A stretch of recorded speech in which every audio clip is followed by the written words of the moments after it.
And Happy New Year. We are back in the saddle again. It's been too long, although for some of you, probably not long enough. That's right. They let us back on.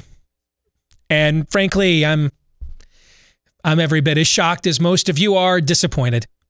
Greetings and welcome to a brand new year. 2021 is underway and we are the Steve Deace Show. That would be me. I am Steve Deace. Aaron McIntyre. He is our producer. Todd is the show booker and editor. They are here with us as well. And now you can join us too. Let us know what you think about what we think. Steve at stevedeace.com. That's DEACE. Like us on Facebook and follow us on Twitter at Steve Deace Show. Over on Parler at Steve Deace. That's the free speech alternative to Twitter. You can check us out on MeWe. That's the free speech alternative to Facebook, which right now I'm flattered. When we left, guys, they were only crushing my traffic by 52% on Facebook.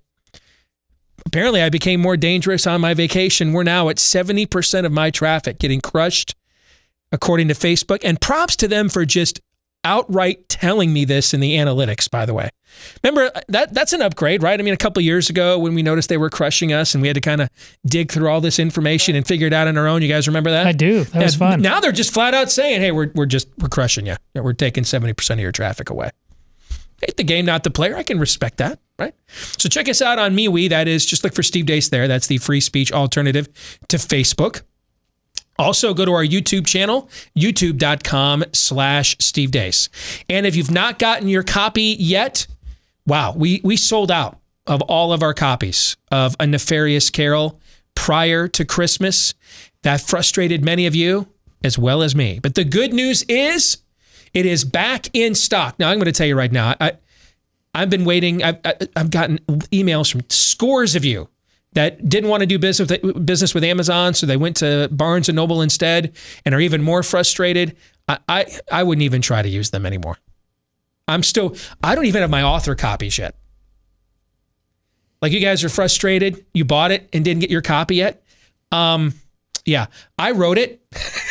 And I don't have my author copies yet because they were supposed to come from the warehouse at Barnes & Noble. So my advice, if you want your copy of A Nefarious Carol, the sequel to my 2016 book, A Nefarious Plot, that we're turning into a movie this year, it is fully now back in stock again as we speak over at Amazon.com.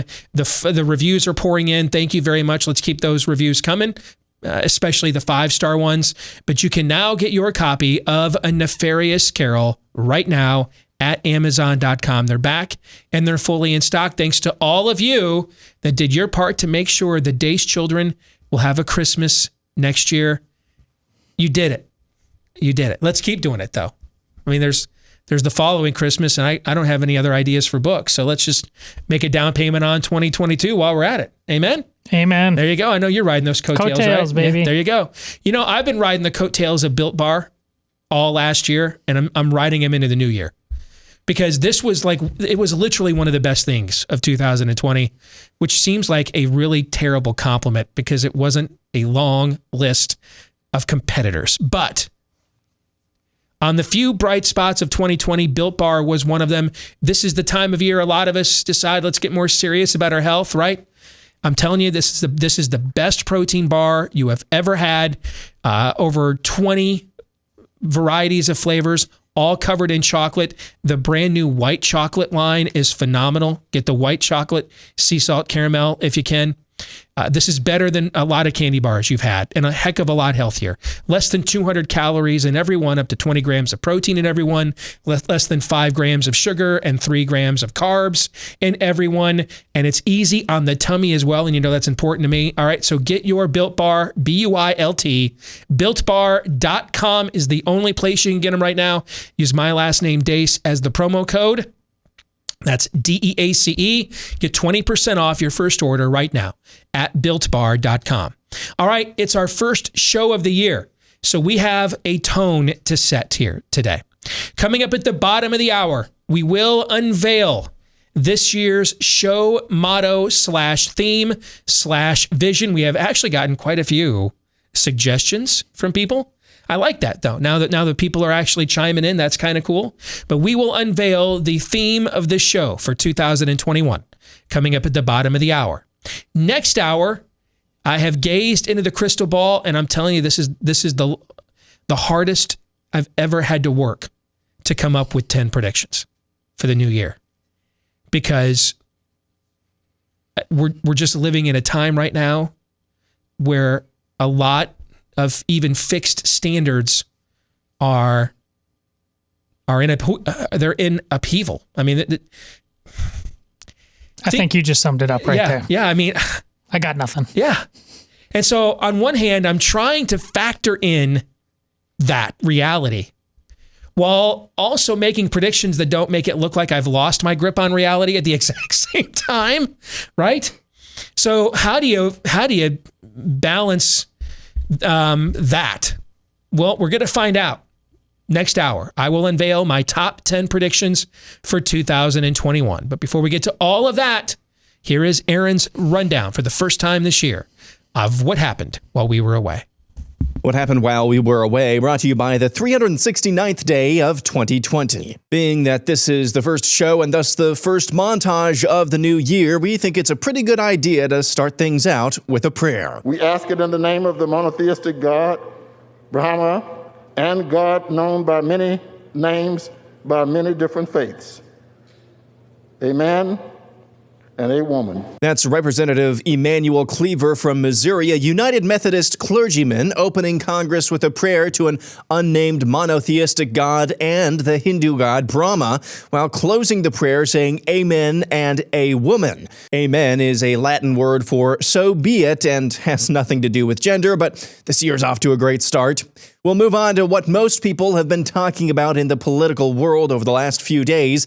Senators Ted Cruz, along with Senators Johnson, Langford, Daines, Kennedy, Blackburn, Braun, Senators-elect Lummis, Marshall, Haggerty, and Tuberville, announced over the weekend that they'll be voting to reject the electors from disputed states in the 2020 election until a 10-day audit is completed, looking into allegations of voter fraud in those states. Predictably, that ticked off the normal cast of characters as Republican senators led by Mitt Romney over the weekend blasted the last-ditch attempt to validate and put trust in the election. Elsewhere on Capitol Hill, when Democrats aren't praying gender-neutral prayers to Hindu gods, Republicans are crying for unity with these people. Meet Alaska Representative Don Young. It's time we hold hands and talk to one another. And Madam Speaker, I say this with all sincerity, you will be the Speaker of the House, not of a party. Looking to Georgia, the latest Real Clear Politics polling average for tomorrow's Senate runoff shows Republicans David Perdue and Kelly Loeffler losing to Democrat candidates John Ossoff and Raphael Warnock, respectively.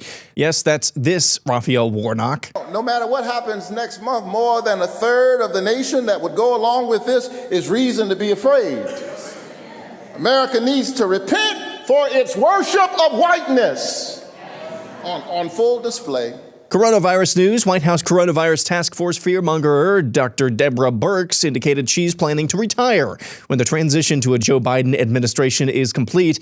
After it was revealed she traveled with 4 generations of her household to one of their homes for Thanksgiving, violating her own guidelines. The CDC has reported a record low number of positive flu tests for the country. In week 51 of 2020, the Centers for Disease Control and Prevention's FluView data monitoring system, 36 positive flu tests were documented. This marks a steep decrease from last year's total of 7,703 cases during the same time frame. The positivity rate has sharply declined this calendar year, as only 0.1% of tests taken this year came back positive. The 5-year average is 15.8% positive. Meanwhile, Dr. Anthony Fauci has floated the possibility of mandatory COVID vaccines. In an interview with Newsweek, Fauci said, quote, everything will be on the table for discussion, end quote. When asked if he'll be discussing the possibility of introducing COVID-19 vaccine passports and potential mandatory vaccinations at the local level, including schools, in his role as chief medical advisor to Biden. Checking in on masks, we'll look at Denmark now. According to researcher Ian Miller with data from the World Health Organization, Denmark imposed a mask mandate on all indoor spaces on October 29th. Since that time, they've seen daily deaths from the virus increase 800%. Left-wing activist posing as journalist Kurt Eichenwald tweets, "It's at a moment like this I want to find an anti-masker and beat them to death. Since they believe they have the right to kill others, they have surrendered any right to object." Visigoth update. Portland Mayor Ted Wheeler has finally denounced Antifa. It took only about 7 months and came after yet another violent riot on New Year's Eve in Portland. My good faith efforts at de-escalation have been met with ongoing violence and even scorn from radical Antifa and anarchists.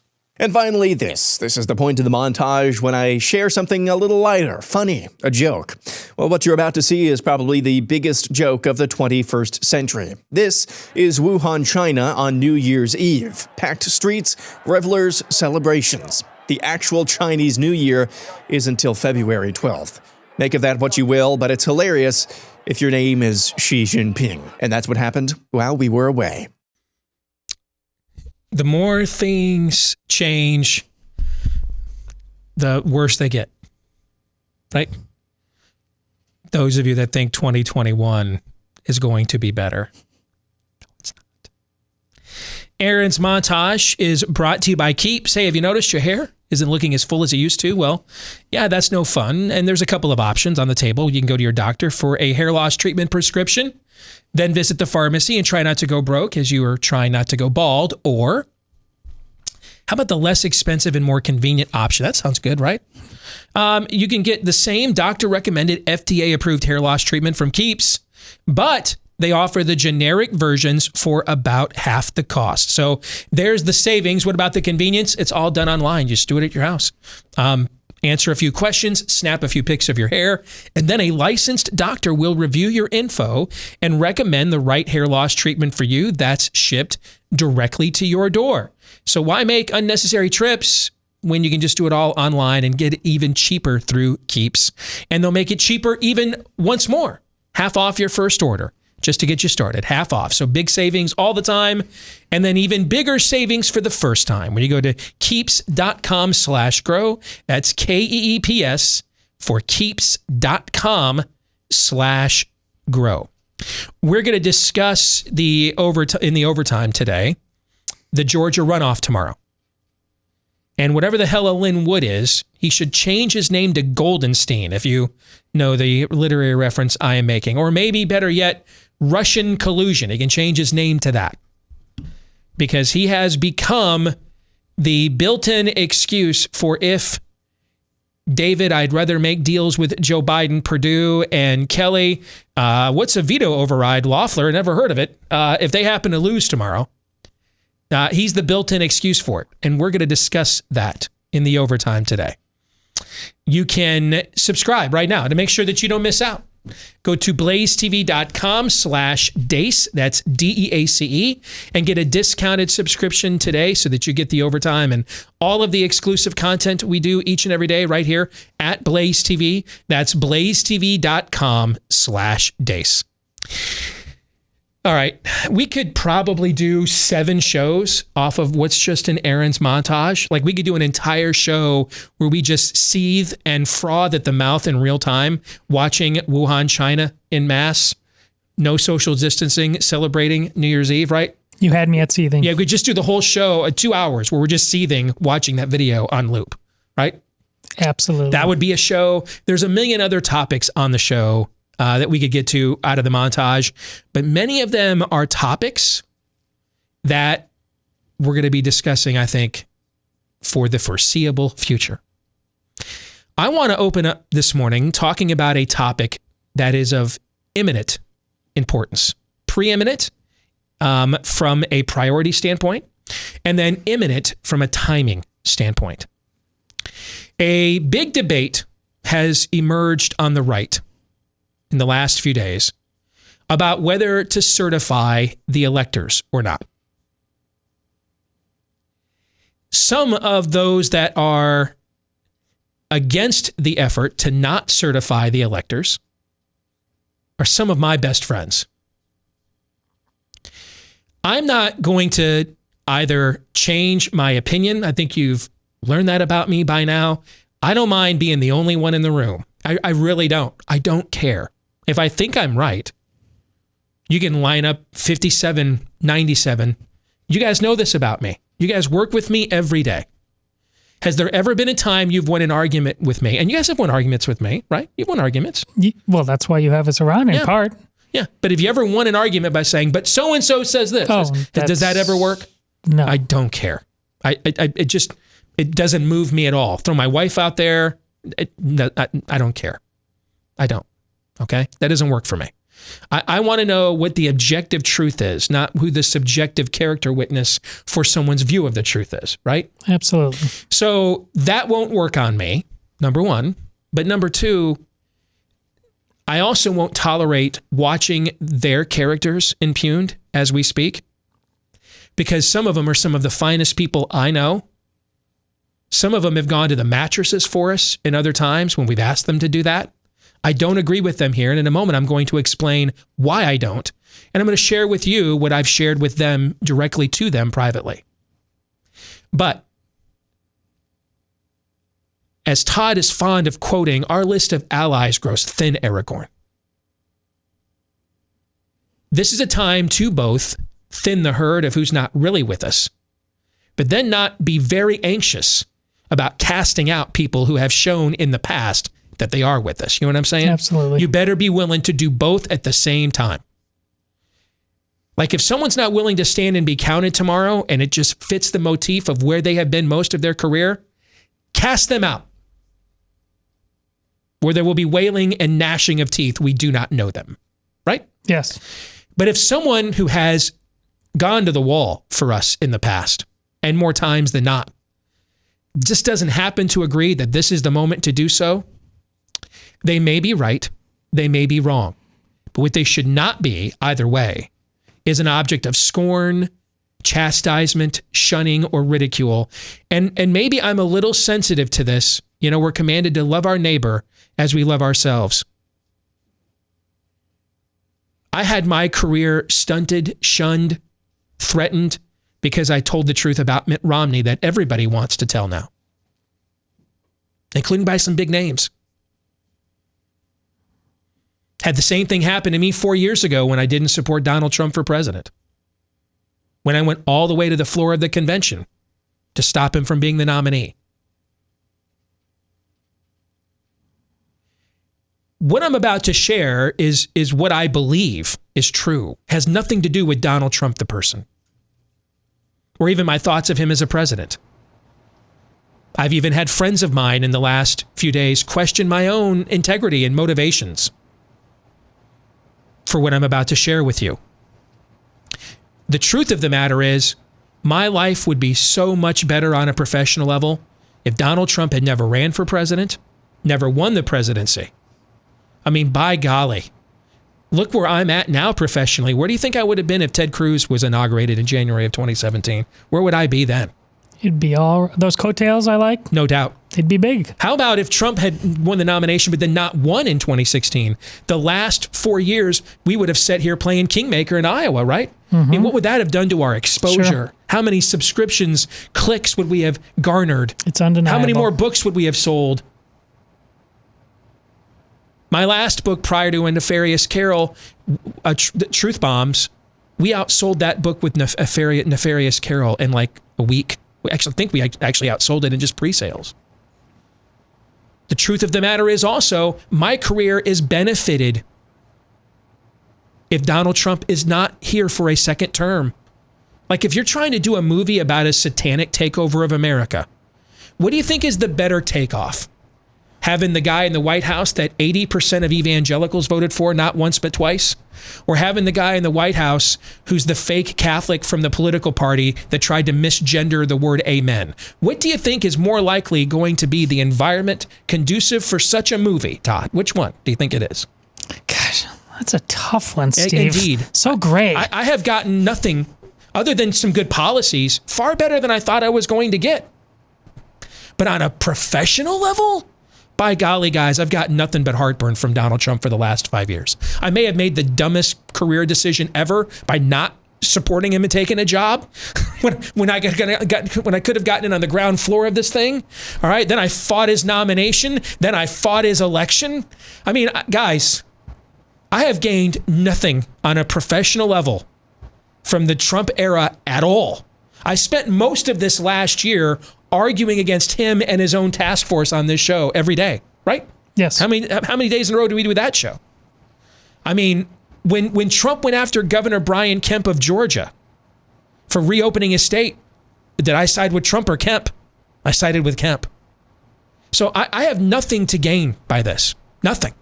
All the incentive that I have on a personal level is to sit back here, do nothing, and let the system run you and Trump over, and then Pontius Pilate this thing, have none of it on my hands, and then show up when he's gone and say, now's the time for me to cash in. That would be really, if I was driven by ego or career advancement, that would be the tactic I would take.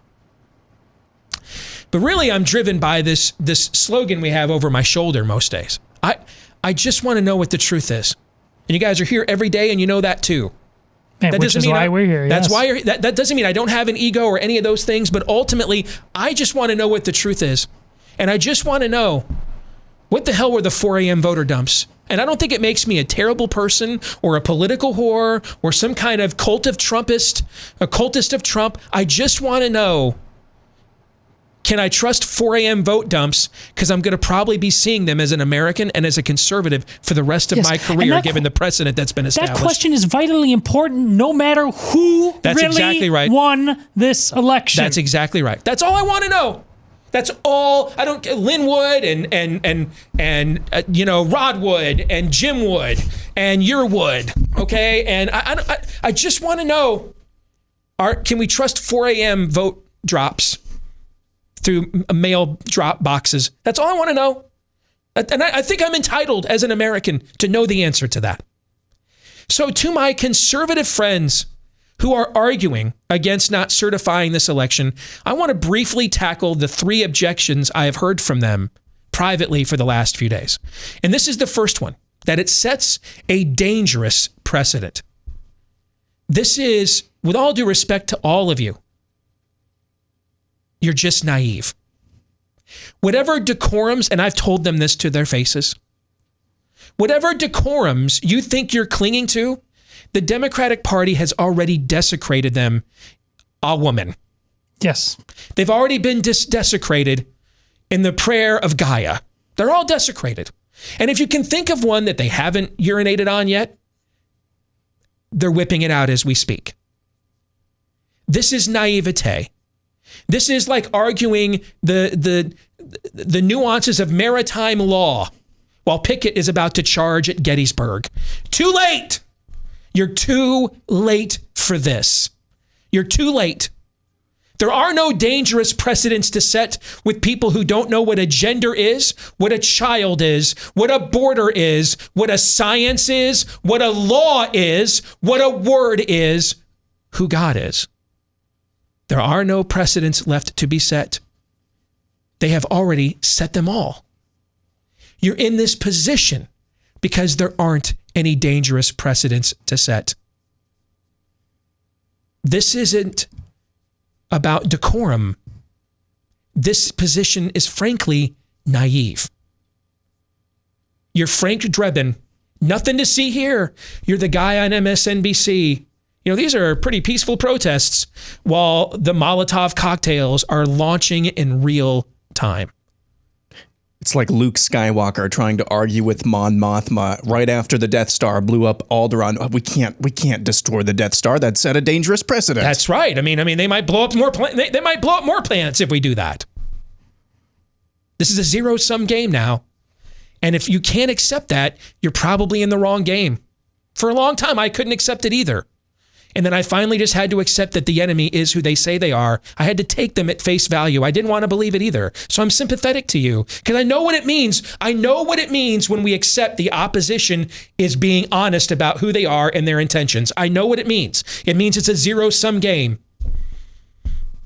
It's a zero-sum game. The second objection I've heard is that this violates federalism and the Constitution. You know, Jesus once said, the Sabbath was made for man, not man for the Sabbath. Now, the Sabbath was a holy writ. It was a commandment of God. But Jesus was pointing out that the laws were made for man, not man for the law. The Sabbath was put in place so that we would have not just a day of physical rest from the toil of what life is like this side of Eden, but also we could spiritually reflect on the good things that God has done for us in the midst of that suffering. It was for us. The law was for us, not us for the law. We weren't made for it. That's my point about the Constitution. The Constitution was made by the people, not instead of the people. It begins with the words, we the people. If the 12th Amendment, which is just an amendment about the process of counting electors, if the 12th Amendment cannot withstand 4 a.m. vote drops, then the issue isn't, let's hold on to the final codicil and syllable of the 12th Amendment. The issue is, can we count on those 4 a.m. vote drops?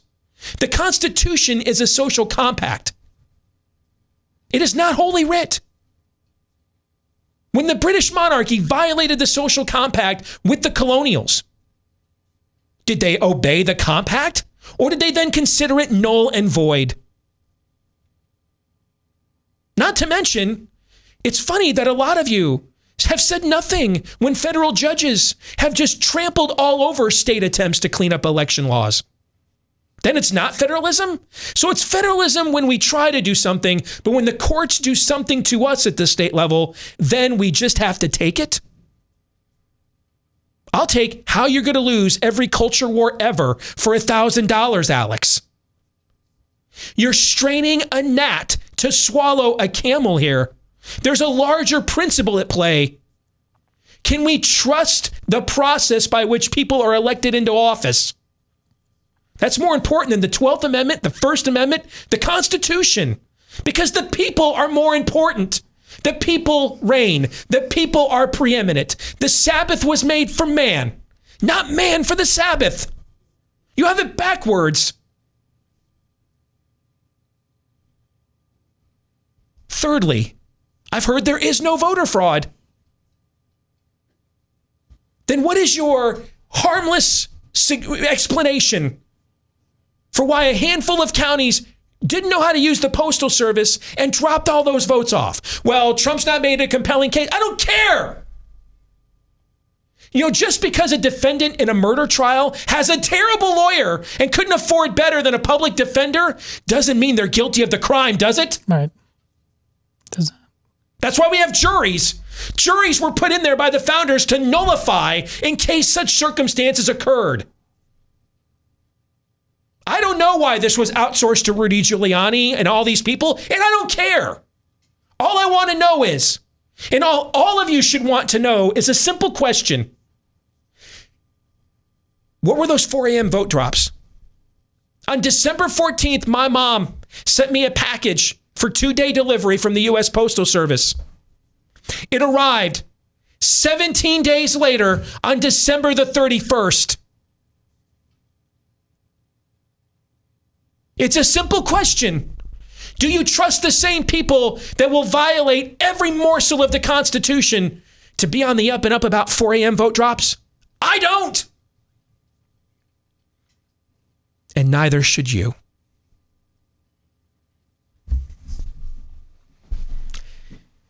When we come back, our vision and motto for 2021. Stay tuned. You know, the average American has almost 100 points they can add to their credit score, but no idea how to acquire those. I mean, those would come in handy, right? You want to get that new car loan, home loan, business loan, or you want better terms and interest rates, if you even can get approved for those loans right now. That's where ScoreMaster comes in. It is the new credit science that helps you super boost your credit score. We're not talking about just a few points here. In fact, the average ScoreMaster user can raise their credit score about 60 points in about 3 weeks or less because they put all the power, the knowledge in your hands. They can explicitly show you in easily readable, digestible information. Here's why you have the score you have, and then can help with that same kind of transparency, get to the score you want and how long. Here's what you need to do. All right. Enroll in minutes. See how many plus points that ScoreMaster can add to your credit score when you visit scoremaster.com/Steve. That's scoremaster.com/Steve. I want to put a bow on the conversation we just had before we announce what the show motto theme for the year is.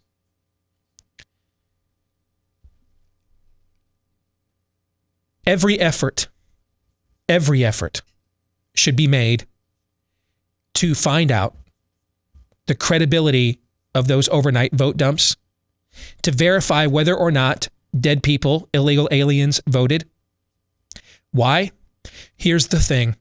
Those of you that are concerned that we will blow up federalism and dissolve the union, a lack of credibility in our elections will dissolve the union instantly.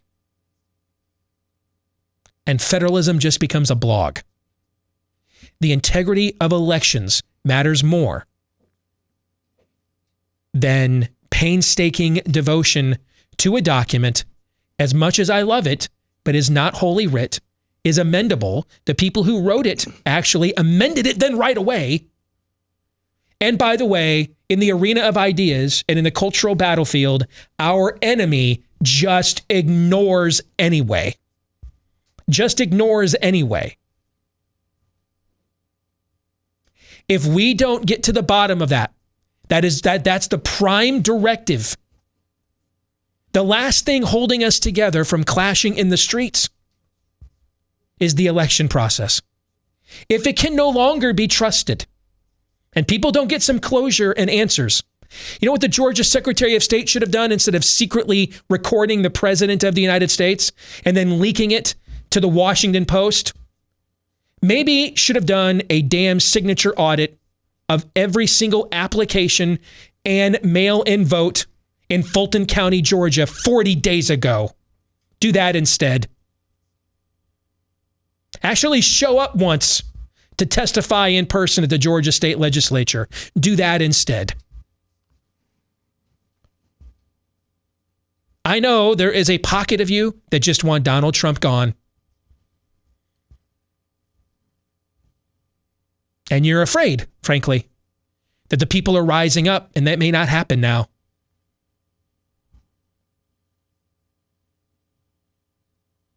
Just let the truth out. Let's let the truth have its day. Let's not hide behind processes and precedents that don't matter anymore. Let's let the truth be its own reward. What is the truth? The people deserve to know this. What's going on right now is bigger than Donald Trump. We've had not one but two mass rallies for Trump beyond what the people did themselves, beyond what he was capable of doing, even with the crowds he can draw.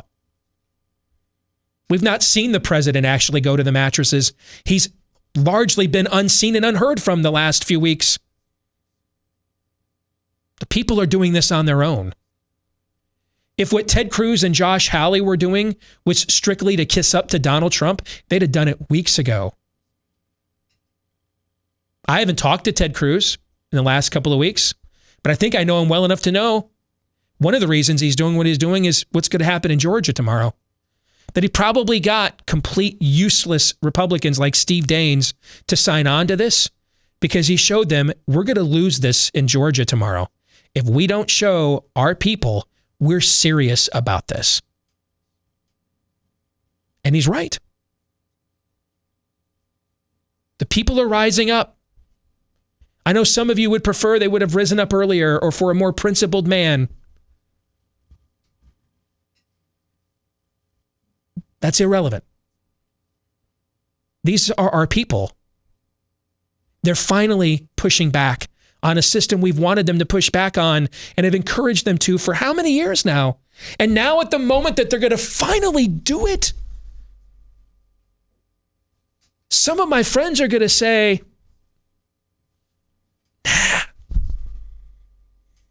read the room.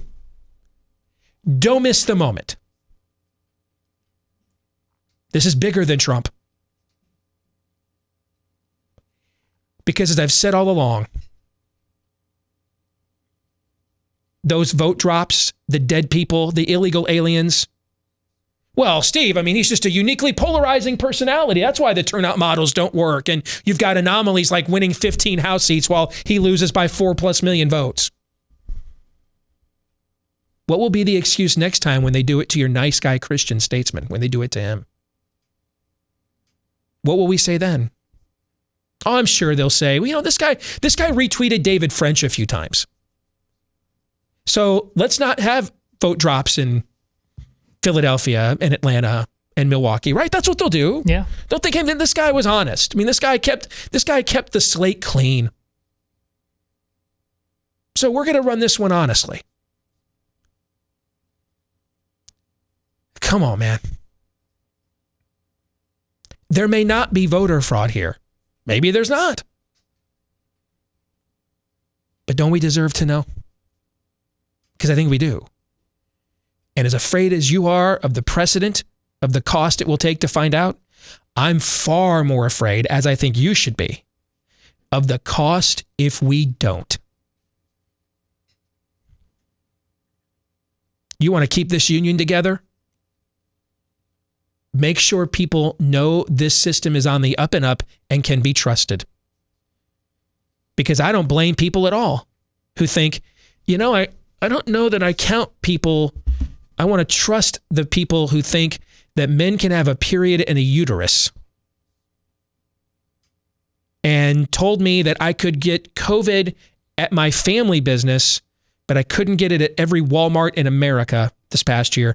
I don't know if I really trust them that all those 4 a.m. vote drops are on the up and up. Right? Right. Yeah. Amen. Yeah. Because let me tell you what the next step is if you take the election process away. If we let these leftists erode every last institution, which they already have, down to the process of elections itself, you want to know what the next one is? Because the history books tell us what the next step is. I'd prefer not to go to that next step, man. But we are this close to it. Let's just let the truth have its way. Let the truth out. Let's have an audit. Let's just have the truth. For once in this country, did Jeffrey Epstein kill himself? Was it the guy on the grassy knoll? Do we have aliens, illegal or extraterrestrial? Did James Earl Ray act alone? How did Muhammad Atta get into the country? How did Osama bin Laden get out? Right? All these questions we have all the time, right? Right. Maybe just once here in the United States of America, maybe once, we can try a new way. Let's try the truth. Let's just try it. We might like it. It might not be the answer we want. Maybe Donald Trump is that uniquely polarizing. Maybe he is. But wouldn't you like to know? Moreover, you deserve to know. Can I say something quick? Absolutely. You don't have to stand in this gap all alone. And remember, on the show, I can say as much or as little as I want to on air or off air to Steve. So there's nothing planned about this. You know this by now.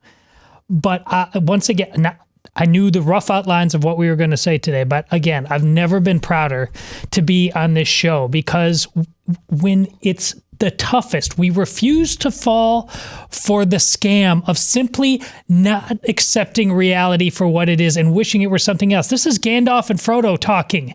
I wish I wasn't called for this. And Gandalf tells him, that's not for us to wish. It's for us to do as much with the time that we have. There's no way to come out clean on the other side in all this. You're going to get dirty. And way too many of you keep wishing that those shoes will be spit shined. That's a silly, juvenile, childish wish. As Steve said, it's naive. Forget Donald Trump for 1 second. On the left, on the right, it's the shiniest of all idols. Do you believe in the truth or not? Steve, he's absolutely right. And I believe it's worse. He keeps saying that we're this close. I'm not willing to be that hopeful. I think we're already over. I don't think we have a country anymore. I think it is a civil war. But whatever you do, stop thinking 2021, it's just going to be better because we're better than this. No, you're not. And no, it isn't.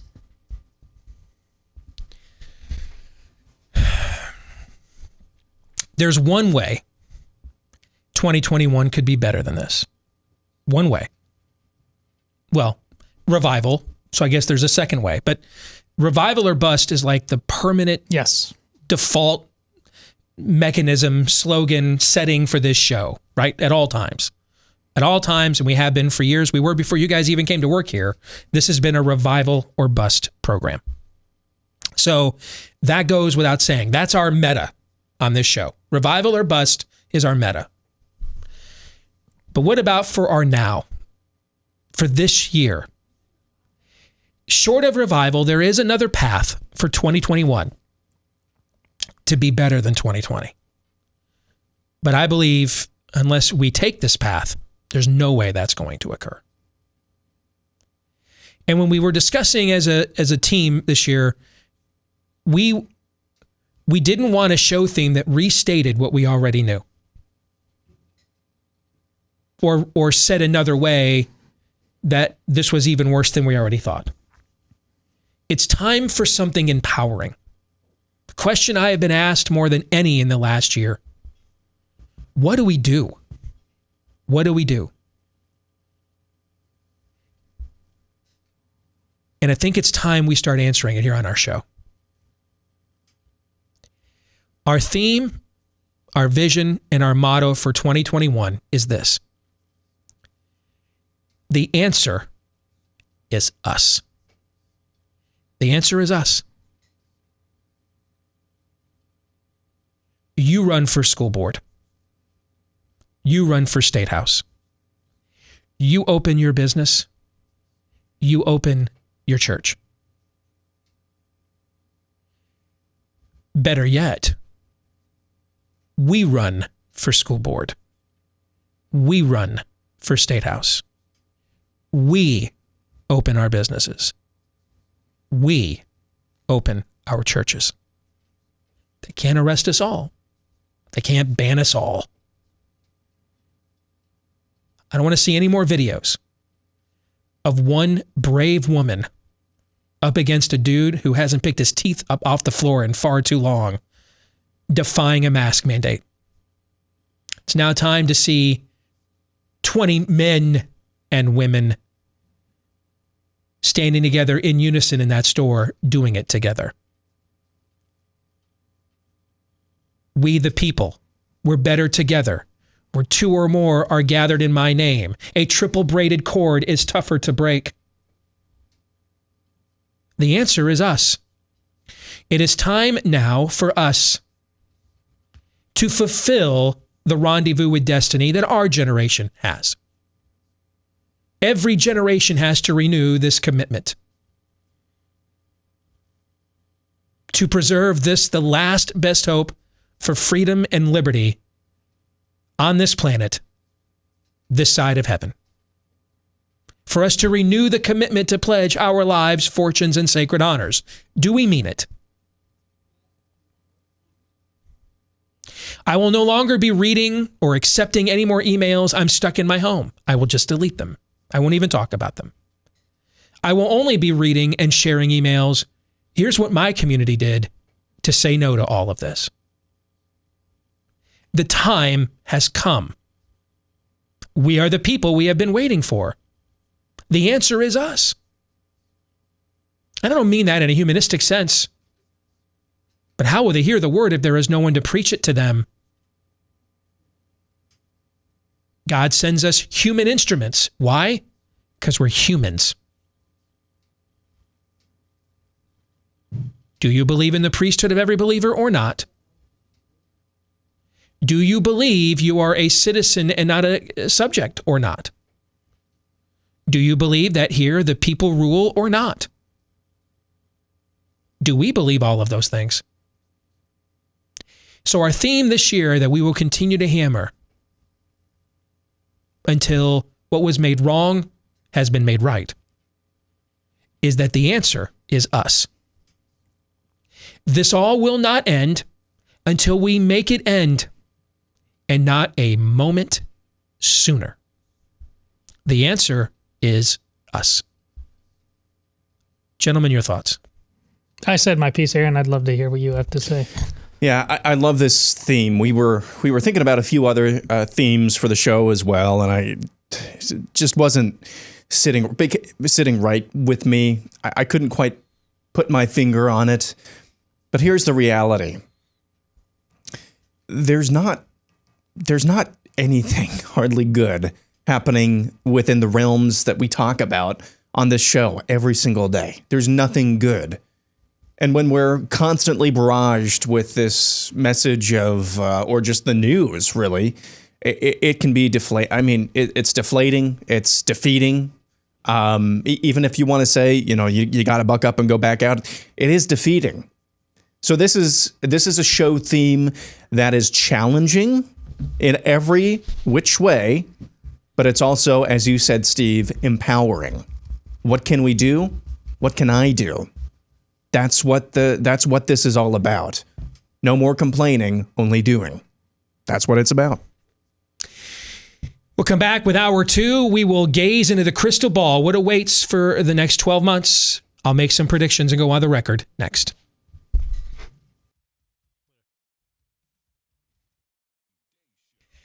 Back with hour 2, live and on demand here on BlazeTV, radio, and podcast. In case you missed it, we just announced our 2021 show motto, theme, vision. The answer is us. It's time for us now, we the people, time for us to assert our authority, take our power back, and claim the liberty that is rightfully ours. That is something we're going to be talking about a lot this year. How do we do this stuff now? What do we do? We're going to answer that question on this show, predominantly throughout the course of the year. Let us know what you think about what we think. Steve at stevedeace.com is the email address. That's DEACE. Like us on Facebook. Follow us on Twitter at Steve Deace Show. Check out our free speech alternative pages on MeWe at Steve Deace. Follow me on Parler at Steve Deace as well. Last name is DEACE. And then you can also check out our new YouTube channel at youtube.com/Steve Deace. If you're a podcast listener to the show, Happy New Year to you. If you haven't done this yet in the previous year, please do it in the new one. Leave us a 5-star review. And if you like the show, that is. If you don't, maybe just kind of keep that on the down low. And then hit that subscribe button if you haven't done that yet for us as well, because the more of those two things that happen for the show, the more it helps the show to grow. And we want to thank all of you that have done those two things for us already. This portion of the show brought to you by our friends over at Omega XL. Whether it's back, knees, neck, or shoulder pain, the underlying cause, unless you have a severe or real malady, right? Like if you broke a leg and that's why your leg hurts, you need to go see a doctor. Know what I'm saying? Okay. Short of that, short of an injury, okay? Often the underlying cause for that pain is what's called inflammation. And if you don't defeat inflammation, it can cause permanent damage. That's where our friends at Omega XL come in, backed by 35 years of clinical research. Omega XL attacks the inflammation that's causing your pain. I use this product as part of my daily health regimen as well. I mean, listen, pain relievers, topical rubs, those can mask the problem. But Omega XL will help neutralize the inflammation that is causing those painful, stiff joints and muscles. If you want to get started, get your new year started off right by dealing with that inflammation that is doing you wrong. You can order Omega XL now and get a second bottle for free. That's buy one, get one free when you visit OmegaXL.com/Steve. That's OmegaXL.com/Steve. OmegaXL.com/Steve. Or if you're old school, call 800-844-4888. 800-844-4888. So, gentlemen, let's go back to the first show of 2020. And it's the tradition every year we do my 10 predictions of the new year on the first show of the year, right? Yes. And as best as you guys can, put yourselves in the frame of mind you were coming off of Christmas break 2019. Aaron had just gotten married, right? That's correct. Okay. We're gearing up for the Iowa caucuses coming in here, right? Right. And that's a free-for-all. And is it going to be Pete Buttigieg coming up from the rear? That was for you, Aaron. I needed help getting in the frame of mind. You just did it. I'm there. I'm parked. I did it before Aaron was about to, right? Or was he going to come from behind? I gotcha. Okay. But Bernie Sanders, would they steal it from him again? Yes. Okay. Joe Biden, is he a traveling mausoleum, right? I mean, these were the things we were talking about. Yes. And we discussed what Trump's election strategy would be for the reelect. Would it just be, hey, what arguments do I need to make to carve to get me to my path of 270? Would we have a grand debate about the future, and more of an existential kind of election with the Democrats going harder and harder left? Right? These were all things we talked about heading into last year, right? Yes. Okay. And then suppose after we set that stage and everything else, I'm like, guys, you ready? Here's this year's top 10 predictions. And I throw out there,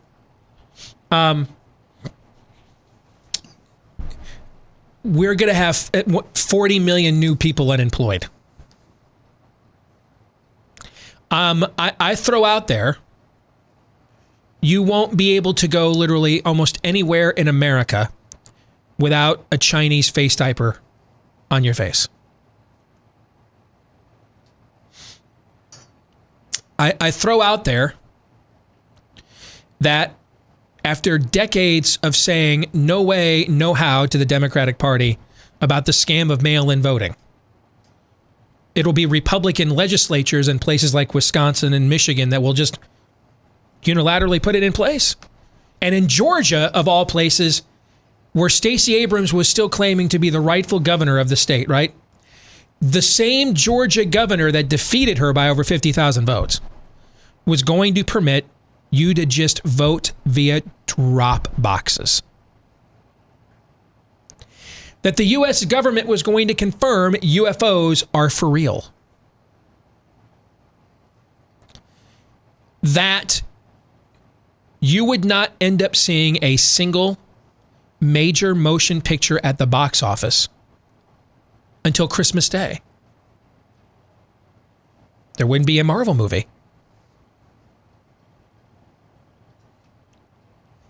I could go on and on. But can you guys only imagine? See if you can do that. If I rolled out here and those were my predictions, that Donald Trump in an election year would hand that guy would hand his presidency over to an unelected, fiendish little potentate no one had ever heard of. And he would essentially just be America's dictator for 3 to 4 months. If I would have made these predictions at the start of last year, and I'm like, guys, I'm dead serious about all this, your reactions would have been what? Listen, I'm Mr. Crazy Voices in Your Head, and that was before 2020, but even then I would think, well, Steve, I think you're getting a little bored with your job.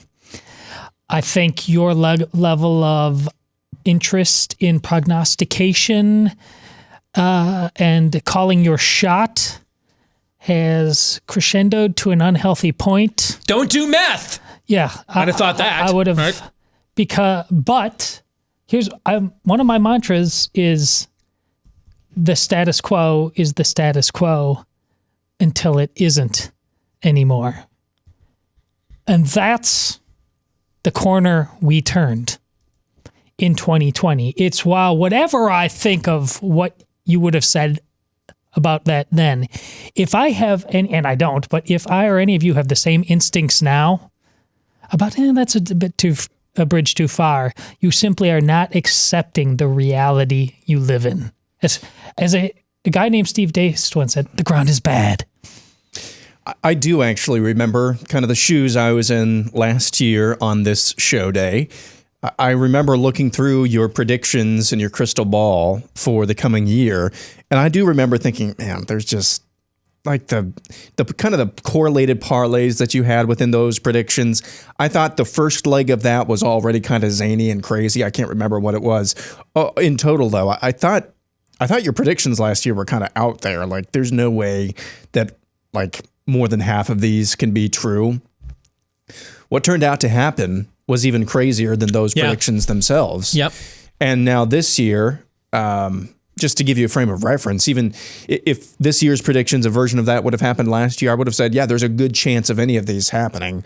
But I think, what is that? Truth is stranger than fiction. Mm-hmm.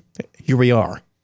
I remember trying to come up with last year's predictions, and I remember Todd maybe has a bit of a point on listening to the crazy voices in your head. I mean, we called game on the Mueller probe only to find out it had nothing, right? Right. And we went through this 3-year masquerade. Okay. I remember thinking, wow.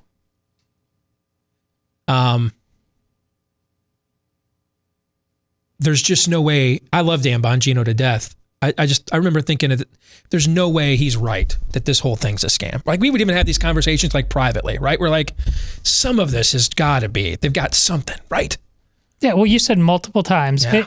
It doesn't have to be as big as people are saying, but somebody's going to jail. Somebody you said is. that many times. Yeah, no. Well, people did, but... Yeah, but it was nothing. No. Yeah.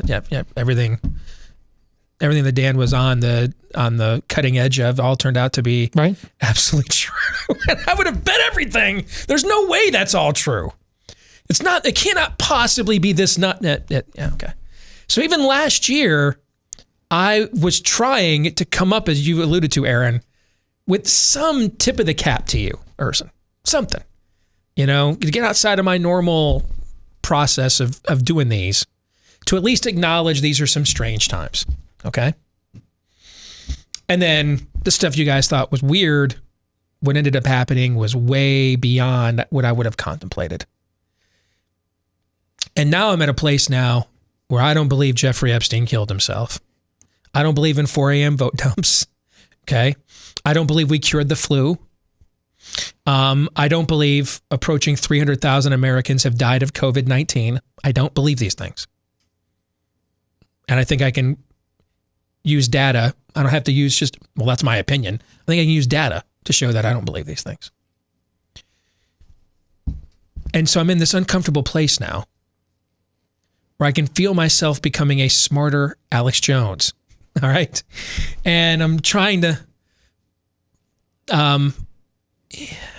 one side of me wants to embrace that. The other side is fighting it at every turn. And so it took me weeks to come up with these 10 predictions. I mean, you're not crazy. You're just ahead of the curve. Yeah. A couple of these are standard I do these kinds of predictions every year, but then the rest of them, I'm like, I mean, because here's the thing. I don't know what the paradigm is because I'm not sure that there is a paradigm. I think you know, I think we're at the craps table right now. And because it landed on black 14 times in a row, we just keep putting it all on red, assuming that this next time, because sooner or later, the odds swing, right? There's a regression of the mean, right? And then you're on spin 15, 16, 17, 18, right? This is the one. This is the one. This is the one. Magnets in there? Yeah, yes. And it just keeps landing on black over and over and over again, never lands on red, okay? That's kind of how this feels. How do you make 12-month prognostications if that is the paradigm? That things are just nuts. They're just insane. What do you do? Well, I think that's why Aaron's montage, and actually you and I talked about it before we knew what was in the montage, and Aaron, you just nailed it. And I think it's something you should do it exists almost daily, but set the primer, the Rosetta Stone for everything that follows. They're telling you immediately in 2021, all your pleas for decorum, no, a woman. Oh, okay. No, that's how you need to view reality. That's why Aaron putting that right out of the gate. And there's going to be an example today and tomorrow and the next day to show you that, no, you need to listen to those crazy voices in their head, because the other side is making a promise to you that they are going absolutely nuts. All right. So with that way too long disclaimer, which I am frankly just using to cover for my lack of confidence in what I am about to share. All right. Because I don't honestly know what's going to happen tomorrow. I mean, I don't know what's going to happen tomorrow. So, which for a guy who cut his teeth in the forecasting business is a tough place to be. Nevertheless, tradition continues. Let's gaze in, as we do for the first show of every year, to my crystal ball, my top 10 predictions for the year to come, which is 2021. Let's start with a couple that I always throw in that are more pop culture-y. All right. I'm going to predict that the Tampa Bay Buccaneers, with a 43-year-old quarterback who just threw for 40 touchdowns and 5,000 yards, I'm going to predict that they win Super Bowl 54. If you look at Tampa Bay, they're loaded with stars on both sides of the ball. I don't think may have lost just Mike Evans. Yeah, but they're just going to replace him with Antonio Brown. You know what I'm saying? No, yeah. They're still loaded on that side of the ball. And it has nothing to do with the fact that I'm holding a 12-1 ticket, the Buccaneers to win the Super Bowl. Because I'm also holding a 12-1 ticket for the Steelers to win the Super Bowl and a 10-1 ticket for the Saints to win the Super Bowl. These are all bets I made earlier this year. All right.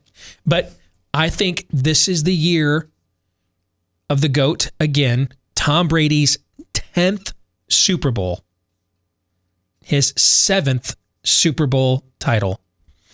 And I think he wins it all. If they can make it past this weekend, there's a very good chance that happens. Yeah. Well, I mean, I think the matchup they got lines up perfectly for them. They're on the road against the artist formerly known as the Redskins, right? Yeah, but I mean, the Redskins can generate a pass rush. That has been the one that's been the one kryptonite for Tom Brady is, can you rush him with just your 4 guys? Because if you have to blitz him, you're done. He's seen it all, done it all. He processes it faster than you can get off the line of scrimmage, right? But you're right that would be enough. But even let's say they even can hold him to 24 points. Do you see the Redskins against the Buccaneers defense scoring more than that? Because I don't. So I loathe this choice for this reason, because then the conversations about who is more important to the Brady Belichick thing will go on. And even if Tom Brady wins and the Patriots have fallen apart, no matter how much you talk about it, the answer will never be true that Tom Brady was more important than Belichick, or that Belichick was. They needed each other. They needed each other. It's really, but it's going to happen, and I will hate it. So please, no. I mean, he walked into a situation with a team that had a ton of cap room, and a guy who's another coach who's pretty dang good. Now, he ain't Bill Belichick, who's like the greatest ever, but the coach they had down there has taken a team to the Super Bowl. He's not bad. He's not terrible. So he walked into a perfect situation where with the cap, they could add players that then wanted to come and play for him. And in 1 year, it's tough to say what will happen with that divorce. Let's see where Bill Belichick is in year 2 or 3, right? Okay? Where he's had more of an off season to build his team. But also, Aaron, we all know that America wants to see Packers Chiefs, right? Right? I mean, that's That's where the good, solid money's at, right? Sure. Yeah. No, I mean, I'll gladly watch the Chiefs beat your Packers any day. I think America would love to see Mahomes and Rodgers. I think they'd love to see Mahomes and Brady. Something of that magnitude. Yeah. All right, number 9. Tom Holland's third outing as Spider-Man is going to be the top grossing movie of the year. We've got both major comic book studios right now are racing to introduce the multiverse, meaning lots of the characters existing in different dimensions, in different narratives at the exact same time. Both of them are racing to introduce a multiverse to audiences. Looks like Marvel's going to beat DC to the punch if they can release this movie on time. At some point, I think it's around April, DC begins filming the movie that's going to launch its multiverse, the Flashpoint movie with the Flash. So if Marvel can get this movie on time, they will be first. And it's got a loaded cast. You have Tobey Maguire, Andrew Garfield coming back as former Spider-Man. Just about every villain we've seen on screen for Spider-Man is supposed to be back. I just think with that much star power coming out around Christmas, that should be close to a time when theaters are close to full again, depending on what you have to cover your hat, what hazmat suit you have to wear to go, right? Okay. So I'm going to predict that this is the most financially successful film of 2021. It's essentially a Spider-Man Avengers level event. It is genius. All the talk that we did in the past about what was coming in the next phases and stages, and there was still more Spider-Man to be told, and I really enjoyed Far From Home. I thought it was a really good movie, but when Endgame and that whole is as big as it was and pulled it off so successfully, you just could not believe that very quickly they could. What world is going to be compelling now? You just beat the big baddie. You saved the universe. You had to just go all in on something totally other. Right. I'm not. There's no guarantee they're going to be able to pull this off. But that's what I said early on the Avengers and bringing. I didn't believe they could do it. They did it. This seems incredibly fun.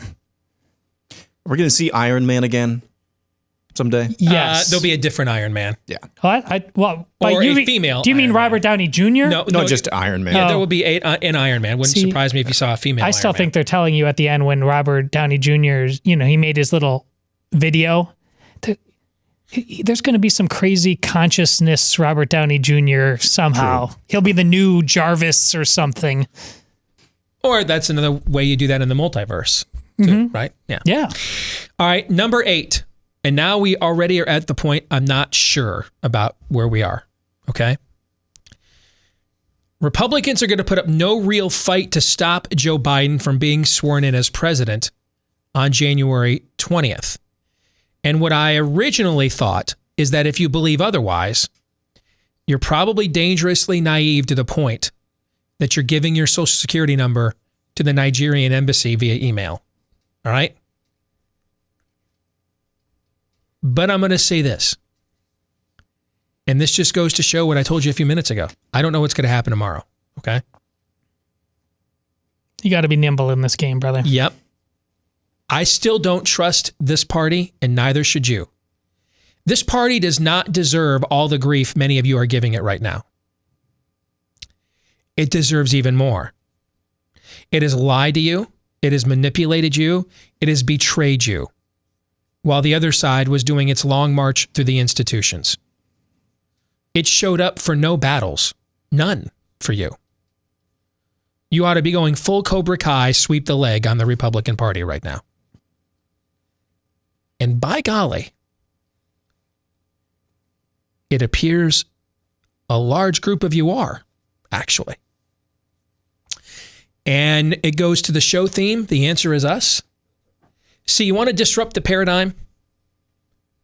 Let's take this prediction in a vacuum. This is who the Republican Party has shown for decades it is, correct? Mm-hmm. Okay, so when I wrote this originally about a week ago, I figured this was an automatic. Total automatic. And you guys would dog me for throwing something in there that was so easy, right? Okay. Because we all know that this is who Team GOP is, right? We all know. I mean, you've got Lynn Cheney talking about this is just dangerous. Interesting enough, I don't recall, I've got a pretty good memory. I don't remember Lynn Cheney joining us in any fights against things like What's a border? What's a gender? What's a science? What's a baby? None of that was dangerous to her. But apparently wanting to know what a vote is. I forgot Lynn Cheney was still a thing. Yeah, she's like the head of the conference in the Republican House. Like she runs the committee on reelect, I believe. Because as I've said for years, the only party that hates you more than the Democrats are the Republicans. Because they have to pretend to like you while hating you. The Democrats just get to like you hate you right to your face. Keep it real. However, if you would have asked me even over the weekend, like Friday night, heading out for the last weekend of vacation, and Todd, the group text we have with the three of us, Todd, you texted to Aaron and I, guys, I think we're going to reach double digits of Republican senators who are going to refuse to certify this election. If you'd have texted that to me on Friday night, I would have expected you to say, you're fired. You're fired. That's what I would have told you. You are fired. And I mean it this time. Right? Yeah. Saturday then happened, right? Yeah. Yeah. See, what's happening here is you have their attention. I mean, the story that came out on Friday morning of McConnell is on the caucus call berating Josh Hawley, who doesn't even bother to show up for the call. Screw you, dude. I don't work for you. Like that would not have, I mean, I do stuff like that. When I worked at Salem, they wanted me to do a conference call with Kevin McCarthy every week, basically on how to shill for the GOP. How many of those did we show up to? I think I had you listen in once, right? On my behalf. Didn't I have you call in and like listen in one time? Yeah. I think. How many of those did I actually show up to? Zero. Let me look again. 0.0. Yes, you're right. 0.0. I mean, I do stuff like that, but I'm a terrible person. Most people are nicer than me.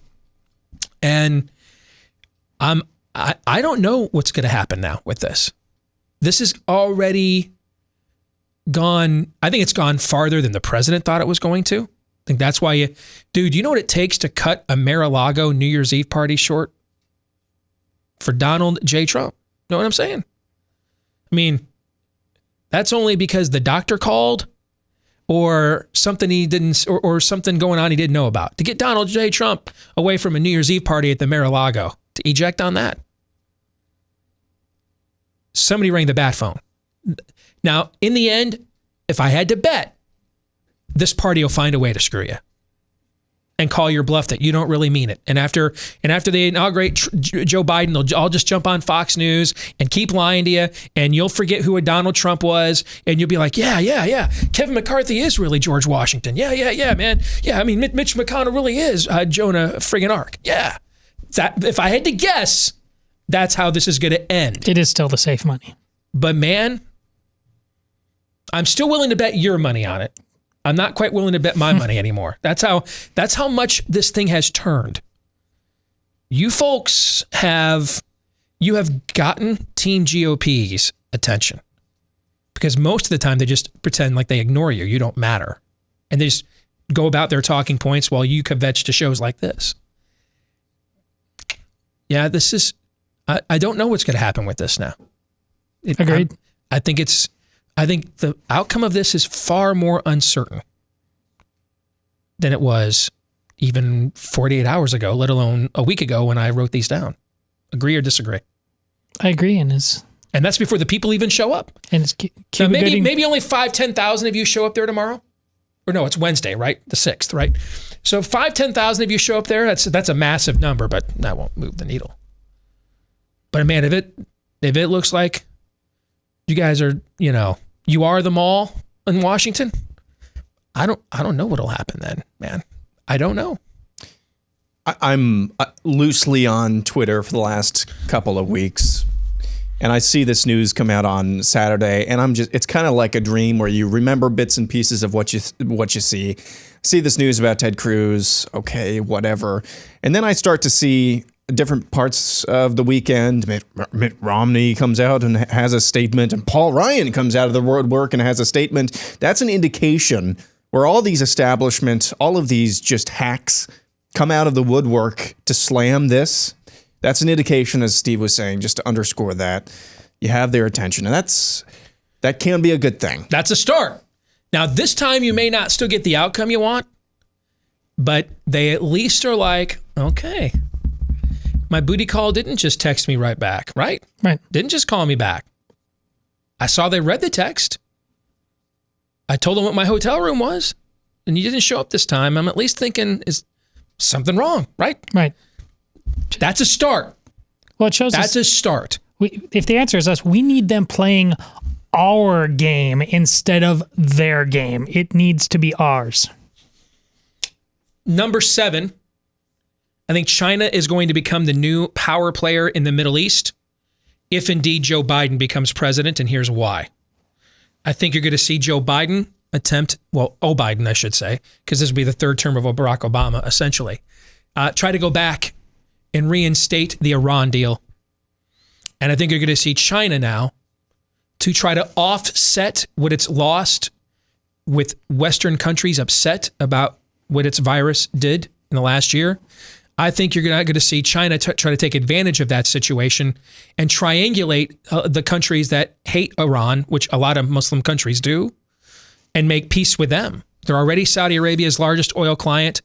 I think you see China swoops in and cements that relationship all the more and says, hey, the previous U.S. administration was making peace treaties with you guys, and now they want to go back into business with Iran. You don't trust them either. So do business with us instead. They're going to claim, hey, we're really on the side of the Middle East. We'll do a massive oil deal with United Arab Emirates, who Israel just signed a peace treaty with. I think you're going to see China try to flip the script on the U.S. in the Middle East, break up these peace agreements with Israel that were just made, and make it look like the U.S., we're apologists for Iran, and they're the country that is for true progress in the Middle East. I want to get you guys' take on that really quick, and then we'll finish our predictions when we come back. You know, everyone wants to keep their home and family safe, whether it's from a break-in, a fire, a flood, some kind of emergency. Thankfully, Simply Safe Home Security delivers award-winning 24/7 protection. You don't just get an arsenal of cameras and sensors. You get the best professional monitors in the business. They've got your back day and night, ready to send the police, fire, EMTs, any first responder you may need. Now, why is it called Simply Safe? Because it's really simple to install this. So simple, I did it like in 10 minutes. All right. And they say 30 minutes or less. Honestly, if it takes you 30 minutes to set up Simply Safe, you're too dumb to live. That's not in the script. I'm throwing that in there for free because I'm not mechanically inclined at all. And I set this thing up in about 10 minutes. Okay. So it's also why they don't give you any big time contracts you can't get out of and all that other stuff. All right. So it's affordable, no long-term contract. It works. It's easy to set up. It's why it won all kinds of awards last year for the best home security system of 2020. And right now you can get a free home security camera when you purchase a Simply Safe system at Simply Safe, SIMPLI. That's how they spell it. simplysafe.com/truthbombs. You'll also get 60-day risk-free trial. So there's nothing to lose for a couple of months. See if you like it, if it works for you. Simplysafe.com, SIMPLI, for simplysafe.com/truthbombs. All right, let's get back to our predictions. Before we continue on, quickly, you guys have a thought on what I just said about China taking a potential President Biden's overtures to Iran as an opportunity to make itself the new power player in the Middle East by going to countries like UAE, Saudi Arabia, and others that don't like Iran and saying, hey, you can't trust the United States. It'll be Chi-Com malfeasance if they don't do this. The playing field is so ripe for them to go play. That's quite frankly their point of existing and still being the Chi-Coms and not instead of a full-fledged democracy. I mean, what you might just become Japan then. Otherwise, yeah, you should be a tyrant and go do this. Is there anything in China's current leadership or current position in the world that makes you think that they are not thinking 2, 3, 4 steps ahead like this? Bueller? No? Okay. Yeah, of course they're going to seize on opportunities like this. Number 6, there will be one Supreme Court vacancy this year. Once or if Joe Biden is sworn in, 83-year-old liberal Stephen Breyer, I think he'll see that it's now safe to retire as the oldest member of the court, not lest he risk making the same mistake Ruth Bader Ginsburg made by holding on too long. And so I think there will be one Supreme Court vacancy this year. It'll be largely non-controversial, though, because the outcome's kind of determined. It'll be, I wonder, what are the odds are it being Merrick Garland? That would be if, you know what, ask me after tomorrow. You know what I'm saying? Yeah, I do. Okay. If Republicans win one or two of those runoff seats, odds of it Merrick Garland, high.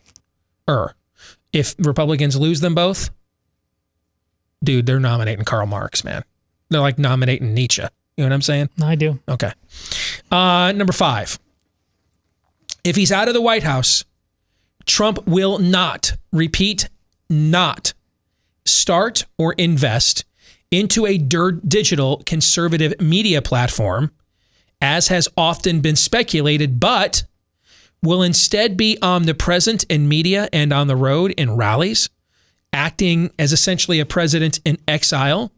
I think he'll also write the most successful self-published book in American history. I think he'll make his own memoirs as president, self-published.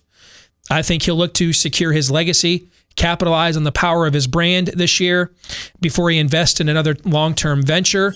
Also, he's planning on running again in 2024, or at least seriously considering it. Starting a new platform is a multi-year venture, even with the potency of his brand. And besides, he doesn't need to take on the overhead of a new distribution platform. He is his own distribution platform. Thoughts on that? Why wouldn't? Because this defies conventional wisdom, including a lot of what I've said. But he's not recently. He's not buying green bananas, and I think his kids now have their own political ambitions. At least some of them. They don't necessarily be running this thing. And furthermore, this worked for him before. I mean, he co-opted MSNBC. People are going to be dying to do that again. At least it's worth doing that first.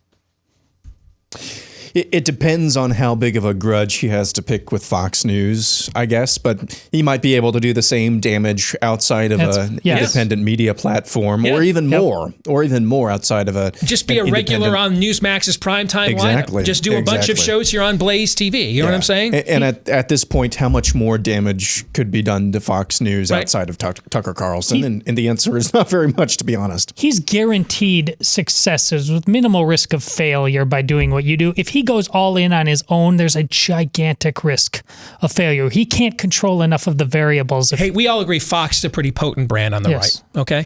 They tried to compete with us. It's not easy in this digital space because you have to have really good talent.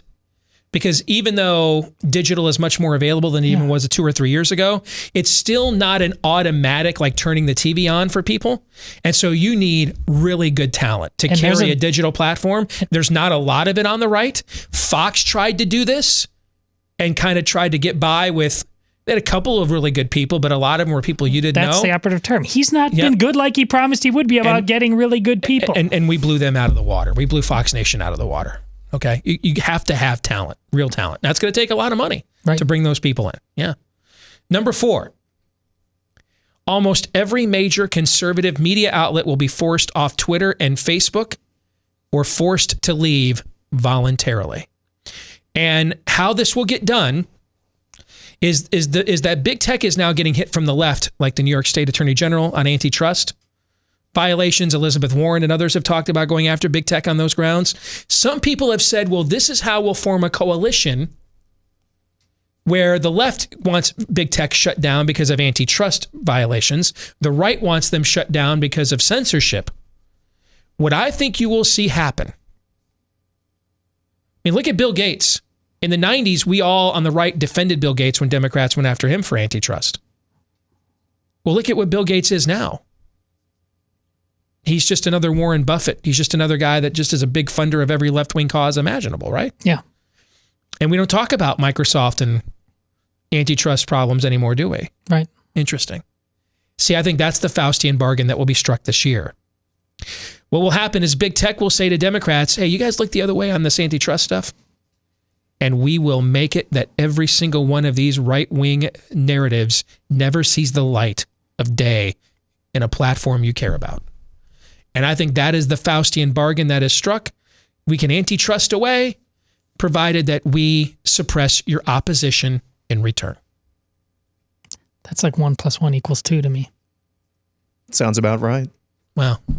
I was actually really impressed with this prediction, but you just made me feel bad. You know how long I've been calling before 2020 came along about how this was going to be happening. So you're just on the same path. Number 3. Ready? Government will confirm that intelligent life exists outside of our planet and has visited us. I think it is more likely that happens because not because it's actually true. I'm not saying whether it's true or not. Okay, good, because I think I'm not saying whether it's true. And I'm gonna get 900 emails. These are demonic Okay, I'm not wading into the credibility of the claim itself. I'm just saying that the claim is going to be made. The odds that we will be manipulated in such a fashion are high. Yep. If you were a government anywhere on the face of the planet this year, except for Sweden, why wouldn't you look for another excuse to grab the power, even more personal power that you maybe didn't or couldn't get your hands around, your grimy little fingers around this time? Why wouldn't you look for any excuse? I said this early on in the pandemic. The next time there's a major earthquake or a major volcanic eruption, you tell government for a virus with a 99.999% survival rate for most people, you tell government that it's okay to shut down your churches, your school, your way of life for that. What are they going to do for something that you can actually see with your eyes? So why wouldn't you look for excuses? I think that's what this is really about. Number 2, life will return mostly to normal by the end of the year for most Americans, provided you can verify your vaccination. But at least one of the COVID vaccines will be responsible for a serious public health issue, which both mainstream media and big tech will attempt to suppress. Perfect timing. I don't know if you saw it today on Twitter, and then instantly people are asking, is this true? Because it sounds so nuts. It's coming out of Utah, which is obviously run by Republicans. And I don't know if it came out of health department or what. But I think it's the most Republican state in the union, I believe. They were floating the idea of you would wear a red mask if you've been vaccinated and a blue mask if you haven't. That is perfect symmetry with what you're talking about. I wrote this. It was the other way around. Blue. Yes, I'm sure you're right. Whatever. Yes. When I wrote these down and wrote these for theblaze.com, you can get the written form at theblaze.com. I wrote these when did I share these with you? About a week ago, 4 days ago. Yeah. And then it was like two or 3 days afterwards is where Fauci talked about to travel or to go, have your kids in school. Right. This may be required. All right. So some of you have asked me in the past, Steve, when is it time to revolt? Not protest, revolt. This would be, in my opinion. And I've often said that's not it. This would be it. So, this would be a time that I would say this is the time to revolt. Whatever, when you talk about the amount of money you put in on football, long odds, and like we did with I wish I'd put some money on a market somewhere that Steve Deace would say the time I will revolt would be over a vaccination issue 5 years ago. I would be a very rich man. It's not a vaccination issue. But, well, it's this is an autonomy issue. Yes, it is. But this is the most rushed vaccine of all time. They did almost no trials of seniors, from what I could tell, on these vaccines. The people who need it the most. Whatsoever. The censorship that's gone along with it, the fact that there can't be any conversation about it whatsoever, that's the issue for me. Okay? This isn't a vaccination. I want proof it's a vaccination program, because right now it looks to me like it's a control program. It's an authoritarian program. I think by the end of the year, big pharma, big government, and big tech are going to look They're going to be a triumvirate, virtually indistinguishable from one another. Yeah. And my number one prediction for 2021, after months and months of scares and embarrassments, Joe Biden will not make it through his first year in office, but will eventually have to resign for health reasons. This will be the shortest presidential term since James Garfield. By year's end, the total control, I think the Democrats are going to win tomorrow. Let me rephrase that. I think the Democrats are going to win tomorrow. I think they'll start the year giddy with total control in Washington. By the end of the year, though, they'll have total control, but it will end up with the smallest House majority in over 80 years. It will be a Senate they only control by a vice presidential tiebreaker, and it'll be a president in office. You want me to break my paradigm? I said all along, there's no way they would ever let Kamala Harris be the face of the party.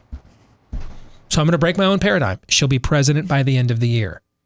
And so they'll have an unelected president, the smallest House majority in 80 years, and a Senate majority by just the vote of a tiebreaker. And they'll act, though, like they have like 80% majorities, which will really drive up the anger level, will further destabilize where we are culturally, further balkanize the country by the time this is over compared to where it actually began. I absolutely agree. The only other thing I can see happening competing with that is it's basically that by default, it's so obvious that he can't do this job and isn't doing this job. And he's just being hidden in the basement again while being president, and everybody else is running the country. And that will still create the same level of anger, rancor. But you are absolutely in the ballpark. Your top two are exactly where they should be. Regarding behavior of Democrats that you just laid out, Steve, if this all happens, I can't really imagine them acting like they have total control of all of the levers of government when they have such a feeble majority and such a feeble claim to the executive branch with somebody running it that was not actually elected to run it. I just can't. I'm having trouble believing that because that would just set such a dangerous precedent. For those of you new to the program, that is Aaron's attempt at dry wit and sarcasm. Always welcome. Indeed. All right, so gentlemen, first show of the year is done. Your closing thoughts. My closing thoughts is I like the level of energy that we brought to bear to this thing. You just don't know. And especially after a year like that, and then you go on vacation and you come back. Yeah, I mean, you're lucky to have this job. I am so lucky to have this job. It's a blast, even in a year like last year. But you, in trying to keep it real, you heard what I said. There's no way to come out clean on the other side. It's going to be a mess. You can't triangulate your way out into some phantom victory. The work is going to be hard and it is real. And I'm pleased that the three of us seem to come in like, let's fight. Let's do this. It's awesome. Yeah, honestly, for the last 4 or 5 days, it's been kind of hanging over my head. I got to go back into work on Monday. Just because I'm enjoying being off, and part of it is because I got to wake up early again instead of staying up to midnight and after and sleeping in every day. But then I got in here this morning, and then we did the show, and it's a similar sentiment to Todd, which is this is lucky to have this job. This is a fun job, really, really good. But it's also, you know what, when there's actually more of you willing to fight. And I'm seeing that on Twitter, and I'm seeing that on social media of other forms. When there's so many people who are willing to fight, that actually gives you a little bit of hope, which is really, really hard to come by nowadays. Amen. All right, that'll do it for today. Back at it again tomorrow, noon to 2 Eastern, right after Glenn Beck. We'll stick around for the overtime. Until then, John 3:17.